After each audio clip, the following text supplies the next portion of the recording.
Hello friends, नमस्कार, जय Jagannath. Welcome to my new Facebook channel. देखो मुझे आज निजे ही हाथ में सब प्रिपरेशन करुच्ची। फर्स्ट टाइम बासमती चावल रे खीरी बनी जेहेतु मो husband special birthday. Then paneer गोटे काबुल तरकारी बनी रही, पूरी किसी छाणी नहीं। देन एबे आसीजिबे प्रिपरेशन करवा। बर्थडे केक केबे कटा होची देखंतु। छोट मोट मजा मस्ती चलची। आपण माने भी संगे रुहंतु, विश करंतु से जमती सबु तांकर फुलफिल होई परिबो आ तांको दीर्घायु करंतु भगवान।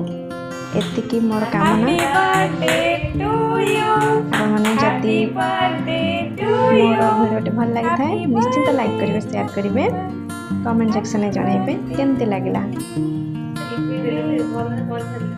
ये भाव में मोर बर्थडे सेलिब्रेशन करुँची तो जहाँ भी हेले एका एका अच्छी तो देखुच सेलिब्रेट चलती, बहुत मजा मस्ती चलती।